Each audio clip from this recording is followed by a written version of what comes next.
بسم الله الرحمن الرحيم. الحمد لله رب العالمين، وصلى الله وسلم وبارك على نبينا محمد وعلى آله وصحبه أجمعين. أما بعد ہم لوگ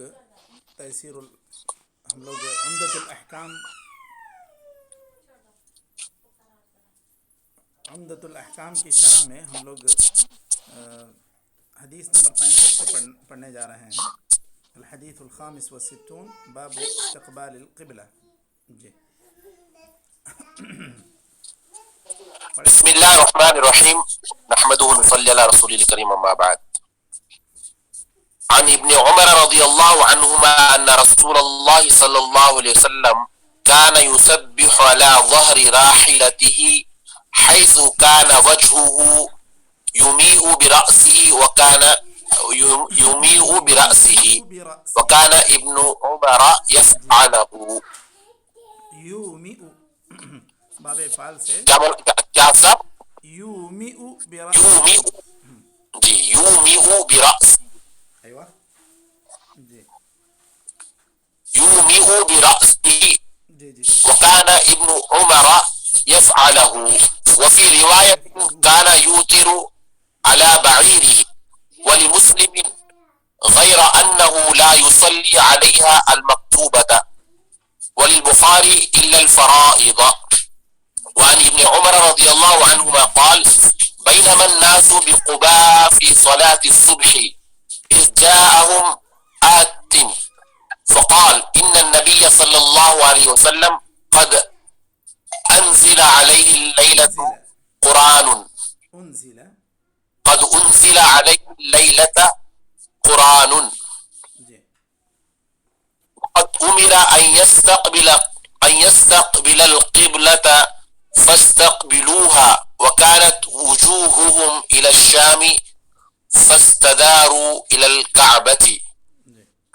وعن أنس بن سيرين قال استقبلنا أنسا حين قدم من الشام فلقيناه بعين التمر فرأيته يصلي على حمار ووجهه من ذا الجانب يعني عن يسار القبلة.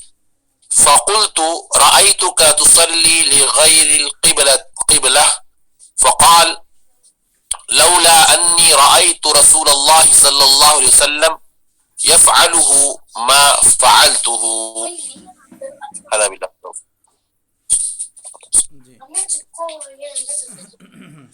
باب الصفوف ضرورت نہیں نا.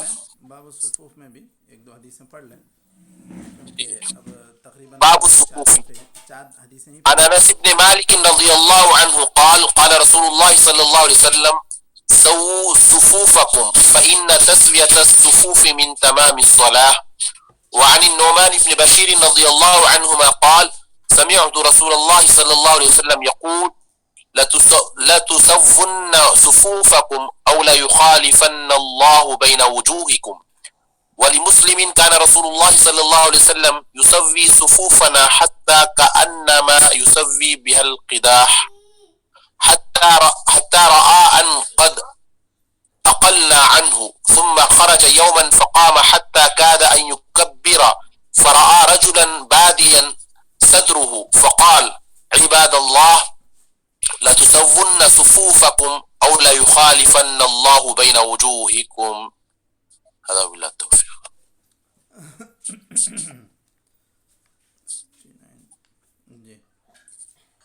کافی الحدیث السبعون بھی پڑھ لیں یہ تاکہ ایک کیا کہتے ہیں حساب بھی برابر رہے گا.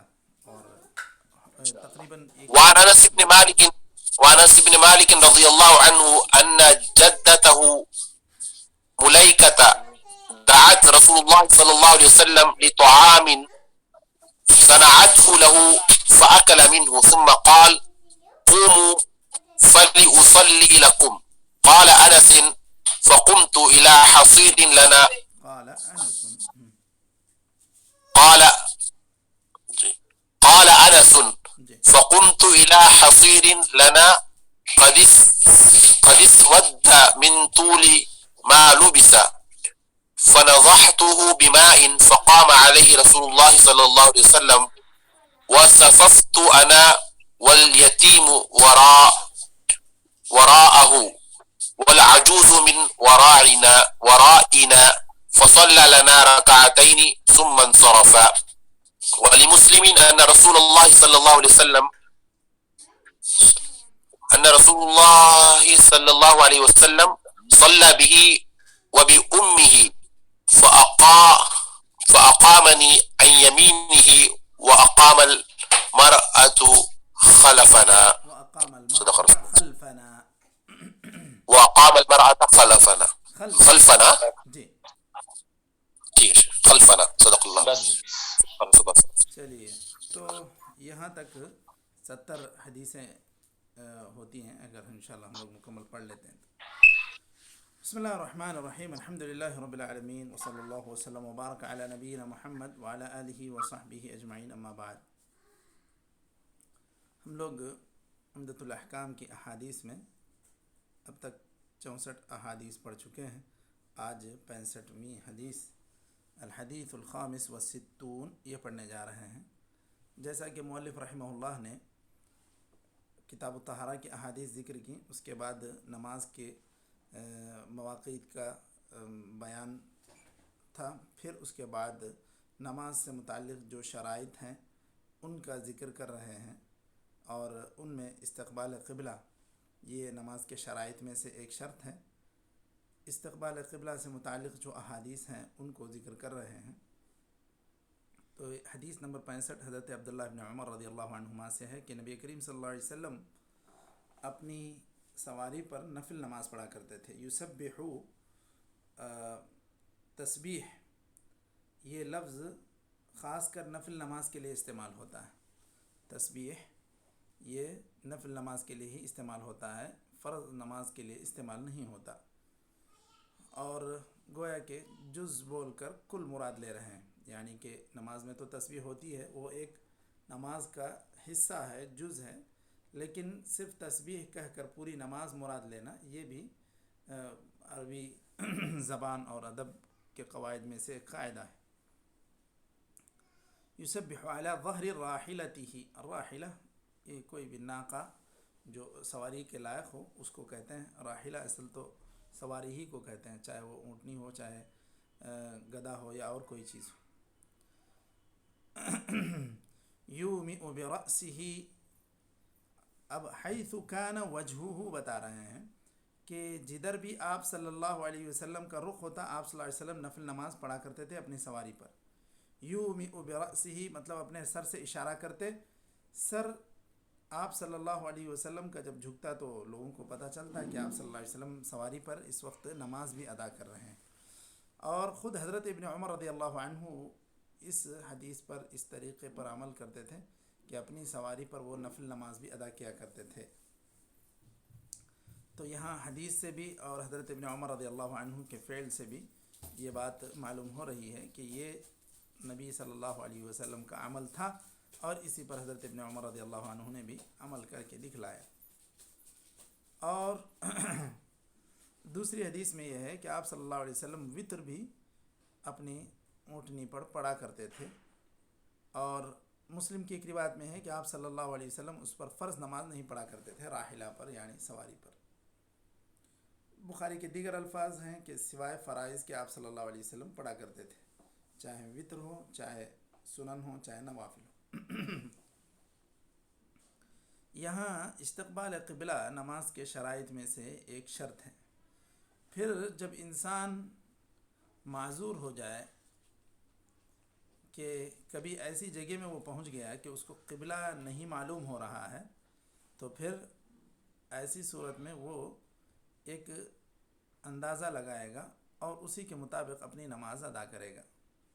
تو پھر اگر وہ اس اجتہاد کے مطابق نماز پڑھا، بعد میں پتہ چلا کہ وہ غیر قبلہ کی طرف پڑھا، تب بھی اس کو اس کی نماز دہرانے کی ضرورت نہیں ہے، کیونکہ جہاں ایسا موقع آئے کہ قبلے کے تعلق سے شک ہو اور وہاں پر انسان اپنے اجتہاد سے، اپنے ایک اندازے سے ایک طرف رخ کر کے پڑھ لے، تو پھر اس کو یہ نہیں کہا جائے گا کہ تم اپنی نماز کو دہراؤ. یہ قبلہ شرط ہے اور خاص طور پر فرض نماز میں یہ بالکل ضروری ہے، اور دیگر نمازوں میں بھی ضروری ہے، لیکن چونکہ نص وارد ہے کہ نبی صلی اللہ علیہ وسلم نفل نماز پڑھا کرتے تھے، اور آپ صلی اللہ علیہ وسلم جس رخ پر ہوتے اس رخ پر آپ پڑھ لیا کرتے تھے، چاہے وہ قبلے کے موافق ہو سمت میں ہو یا قبلے کے مخالف سمت میں ہو۔ تو آپ صلی اللہ علیہ وسلم کا اس طرح عمل یہ بتلا رہا ہے کہ نفل نماز کے لیے رخصت ہے کہ آدمی قبلہ کی پابندی کیے بغیر نفل نماز ادا کر سکتا ہے، بالخصوص سفر کی حالت میں۔ اس چیز کو خاص طور پر نوٹ کرنا ہے۔ اس کے بعد اگر انسان فرض نماز ادا کر رہا ہے تو پھر بہر صورت اسے قبلے کی پابندی کرنی ضروری ہے، لیکن جو بھی یہ شرائط ہیں اگر کبھی انسان اس سے عاجز آ جاتا ہے تو پھر وہ انسان سے معاف ہو جائیں گے۔ مثال کے طور پر ایک انسان کھڑے ہو کر نماز پڑھنا اس پر ضروری ہے، لیکن اگر وہ اس کی کسی عذر کی وجہ سے کھڑ کر نہیں پڑھ سکتا، بیٹھ کر پڑھنے لگے گا تو اس کی نماز قبول ہوگی، حالانکہ نماز کے لیے کھڑے ہونا نماز کے ضروری اعمال میں سے ایک عمل ہے۔ اس کے باوجود اگر انسان عذر کی وجہ سے بیٹھ کر پڑھ لیتا ہے تو اس کی نماز قبول ہوگی، کیونکہ اس کے مرض کی وجہ سے، اس کے عذر کی وجہ سے وہ رکن و ادا نہیں کر سکتا، کیونکہ نماز کو کھڑے ہو کر پڑھنا اللہ تعالیٰ کا ارشاد ہے وَقُومُوا لِلَّهِ قَانِتِينَ، یہ ضروری ہے، لیکن چونکہ عذر ہے تو پھر وہ اس سے قیام ساقط ہو جائے گا اور وہ بیٹھ کر پڑھ سکتا ہے۔ اسی طرح اگر ایک انسان اب کسی سفر میں ہے، چاہے ریل گاڑی میں ہے، چاہے نقل عام یعنی جو حکومت کی بسیں ہوتی ہیں اس میں ہے، یا طائرہ میں، فلائٹ میں ہے، اب اس کو نماز کا وقت ہو رہا ہے، سفر میں ہے اور اب اسے نماز ادا کرنی ہے۔ اگر ایسا موقع ہے کہ آپ کا سفر یا آپ جہاں پر بھی جا رہے ہیں ظہر اور عصر میں جمع کرنے کا موقع ہے، جمع تاخیر کر سکتے ہیں، تو پھر آدمی کو جمع تاخیر کر لینا چاہیے، جگہ پر پہنچ کر قیام کے ساتھ یعنی کھڑے ہو کر اور قبلہ رخ ہو کر نماز ادا کرنا چاہیے۔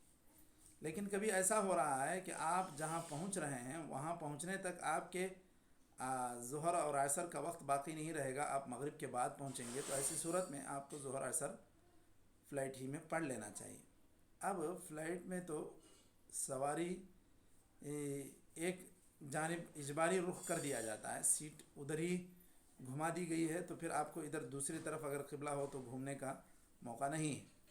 تو یہاں پر بھی لجنہ کا جو فتویٰ ہے، شیخ عثیمین وغیرہ کا فتویٰ ہے کہ یہاں بھی انسان کی قدرت سے باہر ہے کہ انسان قبلہ رخ ہو کر پڑھے، یا یہاں بھی انسان کے اگر استطاعت سے باہر ہے کہ وہ کھڑے ہو کر پڑھے، تو پھر ایسی صورت میں بھی یہاں پر بھی اس سے قیام بھی اور قبلہ بھی یہ بھی ساقط ہو جائے گا۔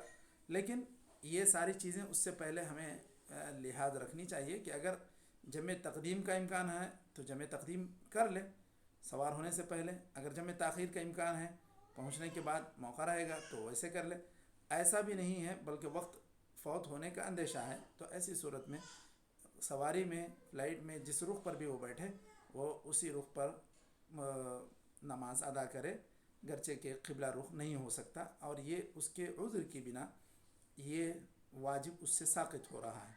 اسی طرح کھڑے ہو کر بھی نہیں پڑھ سکتا تو اس کو بھی بیٹھ کر پڑھنے کی اجازت ہے۔ ایسے ہی پہلے زمانے میں لوگوں نے وہ کشتی وشتی کے تعلق سے کہا تھا، کشتی پر زیادہ سفر ہوتا تھا تو وہاں پر بھی قیام بھی عذر کی بنا وہاں پر بھی بیٹھ کر پڑھنے کی لوگوں نے بات کہی تھی۔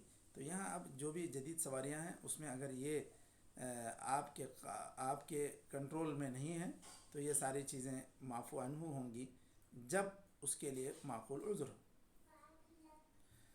اب اگر کسی فلائٹ میں ایسی سہولت سہولت بنا دی گئی ہے، سہولت پیدا کی گئی ہے اور حال وغیرہ سنا کہ بنایا بھی گیا ہے، تو پھر ایسے اگر آپ فلائٹ میں سوار ہیں تو پھر آپ کو اس نماز کے حال میں جا کر پڑھنا چاہیے، قبلہ رخ ہو کر پڑھنا چاہیے، کھڑے ہو کر پڑھنا چاہیے۔ اگر یہ ایسی سہولت میسر نہ ہو ایسی فلائٹ میں آپ سفر کر رہے ہیں تو پھر کوئی مسئلہ نہیں، یہ آپ بغیر قبلہ رخ ہوئے کے بھی پڑھ سکتے ہیں جب ان ساری چیزوں کے امکانات نہ ہوں، جمع تقدیم یا تاخیر کے. اور اسی طرح مسئلہ ٹرین وغیرہ کا بھی ہے. یہاں رہی بات نفل کی، تو نفل کے لیے ایسی شرط نہیں ہے، کیونکہ نبی صلی اللہ علیہ وسلم سے، حضرت ابن عمر سے یہ چیزیں ثابت ہیں کہ آپ صلی اللہ علیہ وسلم سواری پر بیٹھ کر نماز پڑھا کرتے تھے. حیث کان وجہہ، جدھر بھی آپ رخ ہوتے ادھر پڑھتے. سواری جدھر اس کی جہت ہوتی وہ اپنے طور پہ جاتے رہتی. تو یہ چیزیں نماز میں قبلے کی شرائط میں سے تھیں، لیکن نفل اور فرض کی لوگوں نے، علماء نے، فقہاء نے تفریق کر دی ہے. حدیث سے جو احکام مستنبط ہو رہے ہیں اس میں ایک یہ بھی ہے کہ نفل نماز سفر میں سواری پر پڑھنا جائز ہے، اور اس کا ثبوت نبی صلی اللہ علیہ وسلم کے عمل سے اور حضرت ابن عمر کے عمل سے موجود ہے. اور بلا ضرورت سواری پر فرض نماز نہیں پڑھنی چاہیے، یہ بات علماء نے کہی ہے تاکہ قبلہ نہ چھوٹنے پائے اور اسی طرح قیام نہ چھوٹنے پائے.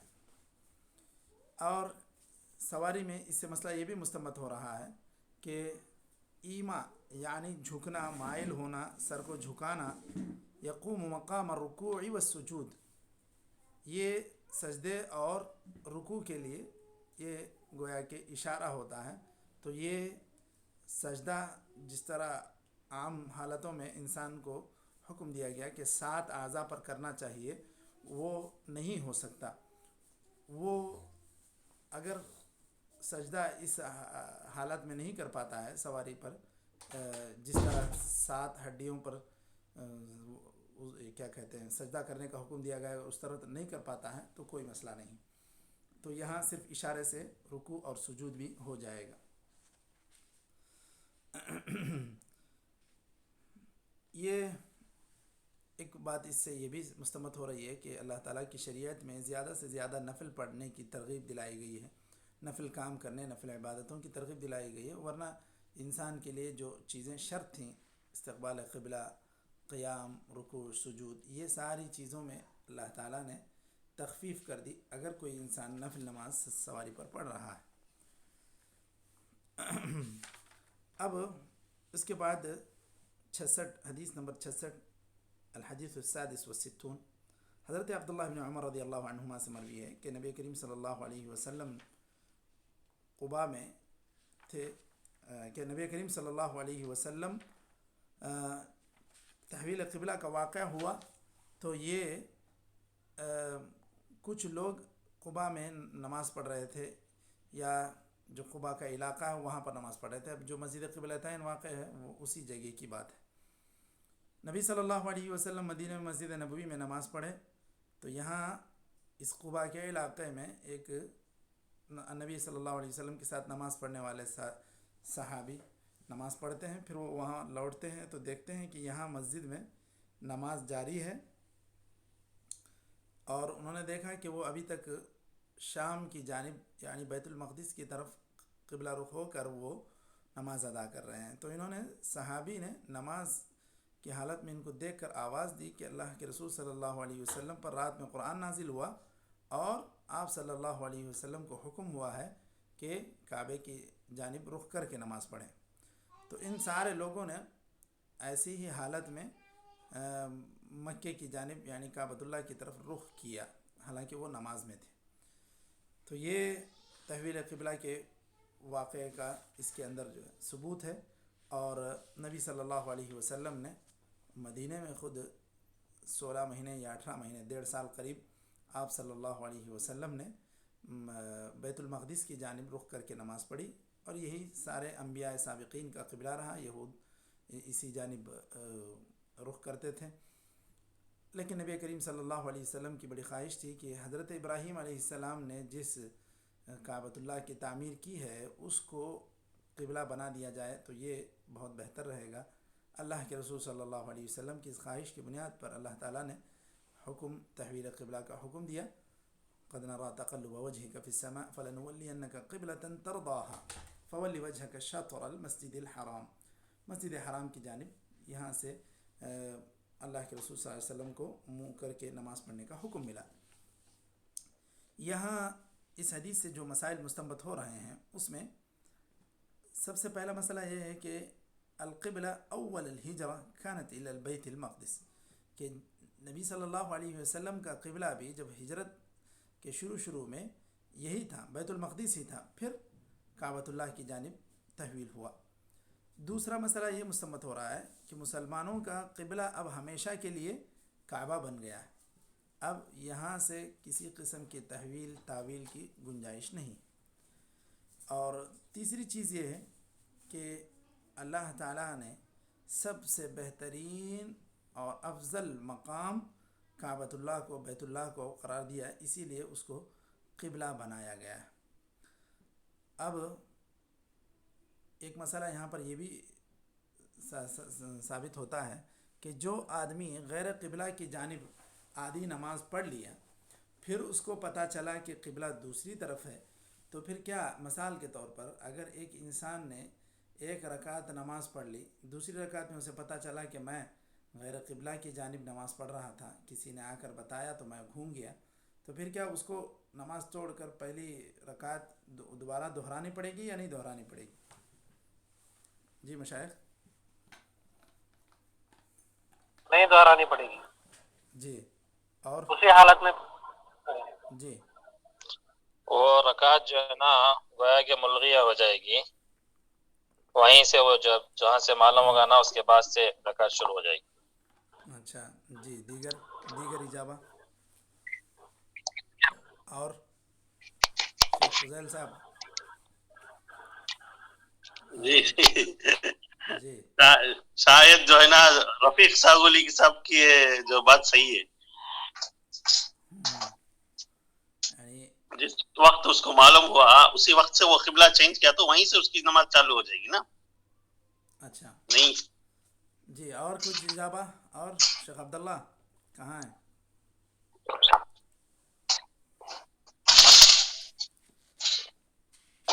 جی جی مشاہد امام صاحب کو پوچھنے ٹھہرو نا۔ شیخ عبداللہ، چلیے شاید پتہ نہیں آ جائے گا جواب ان کا بھی۔ خیر، تو صحیح بات یہ ہے کہ وہ پہلی نماز یا پہلی رکعت ملغا نہیں ہوگی، یا اس کو ہم کیا کہتے ہیں کینسل نہیں مانیں گے، یا کیا کہتے ہیں اس کو شمار کریں گے، اس لیے کہ یہاں پر جن صحابہ کرام نے اب غیر قبلہ کی طرف نماز پڑھی تھی، اس سے علماء نے استنباط کیا کہ وہ جو پہلی رکعت پڑھے تھے یا دوسری رکعت میں تھے، تو پھر پہلی رکعت کو آپ صلی اللہ علیہ وسلم نے ان کو دہرانے کا حکم نہیں دیا تھا۔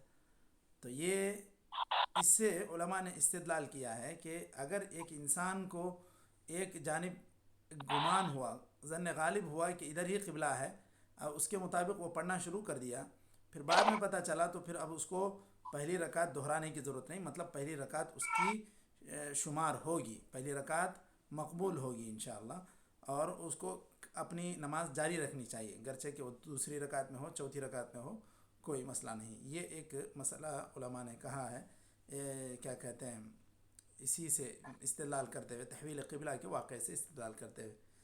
اچھا، ایک چیز اور یہاں پر اس حدیث سے معلوم ہوتی ہے کہ خبر واحد قبول کی جا سکتی ہے، خبر واحد کو قبول کرنے میں کوئی رکاوٹ نہیں ہے جب قرائن وغیرہ اس کی دلالت کر رہے ہیں۔ مثال کے طور پر یہاں ایک ہی صاحب آ کر اطلاع دیے کہ ایسے تحویل قبلہ کا واقعہ ہوا، تو پوری کی پوری جماعت دوسری جانب رخ کر کے نماز پڑھنا شروع کر دی، تو پھر اس طرح یہاں پر علماء نے یہ بھی استدلال کیا ہے کہ اسی کے مطابق جب اخبارات میں، ٹی وی میں یا ٹیلی فون کے ذریعے سے اطلاعات ملتی ہیں چاند کی، تو اس کو ثبوت کے طور پر مانا جائے گا جب اس کے کیا کہتے ہیں قرائن دلالت کر رہے ہوں کہ واقعی آج 29 شعبان ہے، تو پھر آج امکان ہے کہ رمضان کا چاند ہو جائے، بعض علاقوں میں نہ ہوا ہو تو بعض علاقوں میں ہو جائے گا۔ تو یہ چاہے خبر فون کے ذریعے سے ملے، ٹیلی ویژن کے ذریعے سے ملے، تو اس پر اعتبار کیا جا سکتا ہے۔ اور اس کی تاکید کر لی جا سکتی ہے۔ تو یہ کچھ مسائل علماء نے اس سے استدلال کے طور پر استنباط کی ہے۔ اچھا، اس کے بعد الحدیث السابع والستون، 67، حدیث نمبر 67، حضرت انس ابن سیرین ان کی حدیث ہے۔ یہ راوی فرماتے ہیں کہ ہم نے حضرت انس رضی اللہ عنہ کا استقبال کیا جب وہ شام سے واپس بصرہ لوٹ رہے تھے، تو ہم نے انہیں عین التمر میں ملاقات کی تو دیکھا کہ وہ اپنے گدھے پر نماز پڑھ رہے ہیں اور ان کا چہرہ کسی اور جانب ہے، یعنی عن یسار القبلہ، قبلہ بائیں سائڈ میں پڑھ رہا ہے اور وہ کسی اور جانب رخ کیے ہوئے ہیں۔ تو پھر انہوں نے بعد میں کہا رأیتک تصلی لغیر القبلہ، آپ کو میں نے غیر قبلہ کی جانب نماز پڑھتے ہوئے دیکھا، تو کہا لولا انی رأیت رسول اللہ صلی اللہ علیہ وسلم یفعلہ ما فعلتہ، میں نے نبی صلی اللہ علیہ وسلم کو چونکہ دیکھا تھا ایسے کرتے ہوئے، اسی لیے میں نے ایسی نماز پڑھی۔ تو یہ اس سے بھی حضرت انس رضی اللہ عنہ کے عمل سے بھی تائید ہوتی ہے کہ آپ صلی اللہ علیہ وسلم کا یہ عمل رہا ہے کہ سواری پر آپ صلی اللہ علیہ وسلم نماز پڑھا کرتے تھے، اور دیگر روایتوں میں اس کی وضاحت بھی ہے کہ وہ نفل نماز ہی ہوا کرتی تھی۔ اچھا، اس کے بعد الحدیث الثامن والستون، حدیث نمبر 68، یہاں سے دیگر چیزوں کا مؤلف رحمہ اللہ ذکر کر رہے ہیں احادیث کے ذریعے سے۔ باب الصفوف، جی ایک چھوٹی سی اشکال یہ ہے کہ جی فرمائیے۔ جب فرض نماز ہی جو ہے نا یہ ہو جاتی ہے، جی قصر ہو جاتی ہے، پھر وہاں کیوں مول صاحب جو ہے نا نفل پڑھ لے کر ہیں؟ فرض نماز قصر ہو رہی ہے تو نفل کیوں پڑھ رہے ہیں؟ اچھا، تو یہ بس ہاں جی، فرض 4 کو جو ہے نا کم کر کے 2 کر دیے، تو پھر کیوں نفل کے کیوں اتنا اہتمام سے پڑھتے ہیں بلکہ کچھ؟ جی جی جی سمجھ گیا۔ جی جی، تو بالکل بالکل۔ بہرحال یہ ہم جو روایتیں پڑھ رہے ہیں صحابہ کرام کی ہیں، صحابہ کرام تو ہر لمحہ اللہ تعالیٰ کی اطاعت کے موقع ڈھونڈا کرتے تھے، اور نبی صلی اللہ علیہ وسلم کے عمل پر عمل کرنے کی کوشش کیا کرتے تھے۔ تو یہ تو اللہ تعالیٰ کی طرف سے تخفیف ہے، رخصت ہے مسافر کے لیے۔ اب ہر مسافر کی حالت تو ایک جیسے نہیں ہوگی، ایک تو ایمانی تفاضل بھی ہو سکتا ہے کہ ایمانی جذبہ اور عمل کا جذبہ کسی میں کم کسی میں زیادہ، تو عمومی طور پر جو مسلمانوں کے لیے اللہ تعالیٰ نے رخصت رکھ دی تو رخصت کو عمل کر لیں گے۔ باقی جن کو عزیمت کا پہلو اختیار کرنا ہے، ثواب میں زیادتی، اپنے میزان میں نیکیوں کو اور زیادہ کرنا ہے، تو اس کے لیے چونکہ مشروعیت ہے نفل نماز کی سفر میں، تو اس پر عمل کر رہے ہیں۔ تو یہ تو استزادہ من الخیر ہے، خیر کو زیادہ سے زیادہ عمل کرنے اور ثواب بڑھانے کی کوشش ہے۔ یہ کوئی ضروری عمل نہیں ہے کہ انسان سفر میں نفل نماز پڑھے، لیکن چونکہ نبی صلی اللہ علیہ وسلم کو صحابہ کرام نے پڑھتے ہوئے دیکھا تھا، اسی لیے وہ عمل کر رہے تھے۔ ٹھیک ہے شیخ، جزاک اللہ خیر، جزاک اللہ۔ فیک، چونکہ اصل میں ختم ہو فرائض میں کوتاہی کرتے ہو، جی شیخ فرمائیں۔ فرائض میں کوتاہی کی کمی کو پوری کرتی ہے نافل جو بھی ہے نا سنتیں۔ یہ بھی صحیح ہے، کیونکہ نبی صلی اللہ علیہ وسلم سے تو یہ ثابت ہے کہ قیامت کے روز کہا جائے گا دیکھو کہ بندے کے لیے کیا کچھ نفل نمازیں بھی ہیں یا نہیں، تو اس کی کمی نفل نمازوں کے ذریعے سے بھی بھرپائی ہو سکتی ہے، اسی لیے صحابہ کرام نے اہتمام کیا۔ تو یہ بھی ایک بالکل مدلل جواب ہے۔ ٹھیک ہے مشائخ، تو یہ میٹنگ شاید ختم ہو جائے گی چند 1-2 منٹ میں، تو ہم لوگ آج حدیث نمبر 67 تک ہی رک جاتے ہیں۔ تو ہم لوگوں نے حدیث پڑھی 65، 66، 67، 3 حدیثیں ہی آج ہم لوگوں نے پڑھی انشاءاللہ۔ باب الصفوف الحدیث الثامن والستون، 68 حدیث نمبر 68 انشاءاللہ ہم لوگ بعد میں پڑھتے ہیں، اس کے بعد والے حلقے میں۔ نکتفی بہذا القدر وصلی اللہ وسلم علی نبینا محمد وعلی آلہ وصحبہ اجمعین۔